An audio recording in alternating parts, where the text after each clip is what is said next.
தலைவாஸ் இதை செய்வாங்கன்னு நான் எதிர்பார்க்கவே இல்லைங்க. எப்படி எப்படி நம்ம ப்ரெடிக்ஷன் வேறு அப்படி 100% ஒர்க் அவுட் ஆகிருக்கு. நம்ம கூட ஜெயிச்சு சொல்லியிருந்தோம் தமிழ் தலைவாஸ் மாசாக ஜெயிக்க போகிறாங்கன்னு. அதை அப்படியே இம்ப்ளிமெண்ட் பண்ணி காமிச்சிருக்காங்க. சந்தோஷம் தாங்க முடியல. எப்படி இதெல்லாம் நடக்குது? ஒருவேளை பிளே ஆஃப்க்கு வந்து தயாராகிட்டாங்களோ, பிளே ஆஃப்க்கு குவாலிஃபை ஆக போகிறோம் அப்படின்னு வீர சபதம் எடுத்துட்டாங்களோ. நம்ம ப்ரெடிக்ஷன் வேறு பர்ஃபெக்டாக ஃபிட் ஆகிருக்கு. ஒரே குஷி தான், சந்தோஷந்தான். எப்படி இப்படி நடந்துச்சுன்னே தெரில. அதுவும் ஆஷிஷ்லாம் இது வரைக்கும் அவ்வளோலாம் பெருசாக பெர்ஃபார்ம் பண்ணதில்லை. நேற்று வந்து 6 டேக்கிள் பாயிண்ட் அடித்து காலி பண்ணிட்டாரு. மொயின் சஃபாரி கொஞ்சம் நல்லா பெர்ஃபார்ம் பண்ணுவாருன்னு எதிர்பார்த்தது. ஸோ ஹிமான்ஷுக்கு போன சீசனில் கூட அப்பப்போ கொஞ்சம் வாய்ப்பு கிடச்சிட்டு இருந்துச்சு. இந்த சீசனில் அவருக்கு வாய்ப்பே இல்லாமல் இருந்துச்சு.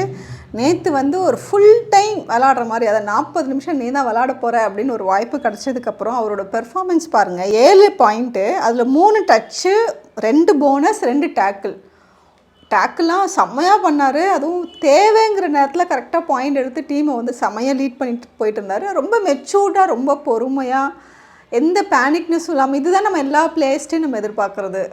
விளையாட்டை வந்து என்ஜாய் பண்ண விளாடுங்க. இதில் பேனிக் ஆகிறதுக்கோ இல்லைன்னா டென்ஷன் ஆகிறதுக்கோ எதுவுமே இல்லை அப்படின்னு நம்ம சொல்லிகிட்டே இருந்தால் கூட அது வந்து நேற்று தான் அது வந்து ஹிமான்ஷு ஃபேஸில் அது ரொம்ப நல்லா தெரிஞ்சது. மற்றவங்க கூட கொஞ்சம் டென்ஷன் ஆன மாதிரி இருந்துச்சு. யூஸ்வலாக நிதிஷ் வந்து ரொம்ப பொறுமையாக காமாக நல்லா ஆடுவார். நேற்று வந்து ஏதோ அவருக்கு கேம் செட் ஆகலை, ஒரு மாதிரி டென்ஷனாகவே இருந்தார். அதில் எல்லோ கார்டு வேறு, ஒரு ரைடரோட கழுத்தை பிடிச்சிட்டாருன்னு எல்லோ கார்டு வரைக்கும். அதெல்லாம் போகும்போது ரொம்ப பதட்டமாகவே இருந்துச்சு. ஐயோ தமிழ் தலைவாஸ் வந்து நம்ம வேறு ப்ரெடிக்ஷன் ஒர்க் அவுட் ஆகும்னு ரொம்ப ஜாலியாக இருக்கும், தமிழ் தலைவாஸ் தோற்றுருவாங்களோ அப்படின்னு ஒரு பதட்டம் இருந்துகிட்டே இருந்துச்சு. ஆனால் தமிழ் தலைவாஸ் வந்து ரொம்ப பொறுமையாக காமாக பெர்ஃபார்ம் பண்ணிகிட்டே இருந்தாங்க. ஆனால் ஆப்போனன்ட் டீமில் பழைய தமிழ் தலைவாஸ் ஹிமான்ஷு வந்தார். ஹிமான்ஷு சிங் வந்ததுக்கப்புறம் பதட்டம் இன்னும் ஜாஸ்தியாகவே ஆகிட்டு இருந்துச்சு. ஆனால் அவர் பயங்கரமாக ரைட் பாயிண்ட் எடுத்துகிட்டே இருந்தார்.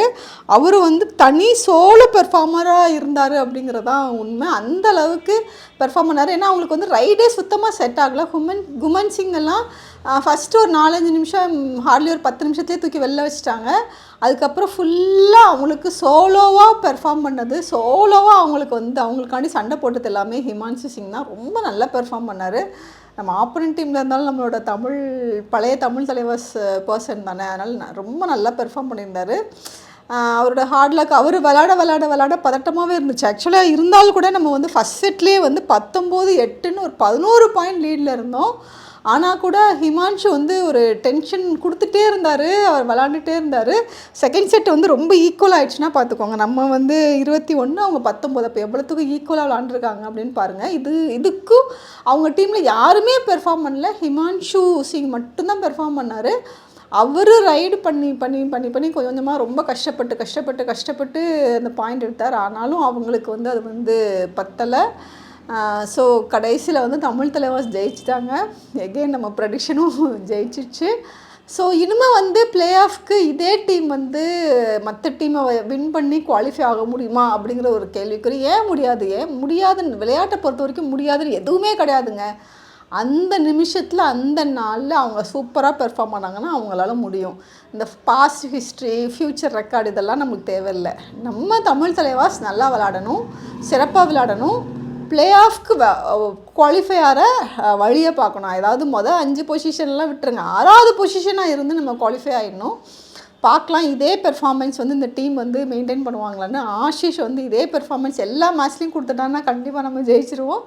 நம்ம வந்து பொறுத்திருந்து பார்க்கலாம். கண்டிப்பாக தமிழ் தலைவாஸ் மேலே ஒரு கான்ஃபிடென்ஸ் இருக்குது இப்போது. ஏன்னா அந்த பொறுமையாக அவருக்கு நிதிஷ்க்கு வந்து எல்லோ கார்டு கொடுத்துமே நம்ம டீம் வந்து ரொம்ப பொறுமையாக ரிலாக்ஸாக ஹேண்டில் பண்ணது வந்து பயங்கர சந்தோஷம். நம்ம பிளே ஆஃப் போகிறோமோ இல்லையாங்க, இன்றைக்கி மேட்சை ஜெயிச்சிட்டோம், அவ்வளோதான். லெட்டஸ் என்ஜாய், அதோட தான். ஸோ நீங்கள் வந்து குஜராத் ஜெயின்ஸ் தமிழ் தலைவாஸோட மேட்ச் எப்படி இருந்துச்சு, உங்களுக்கு பிடிச்ச பிளேயர் யாருங்கிறதையும் கமெண்ட் பண்ணுங்கள். நன்றி, வணக்கம்.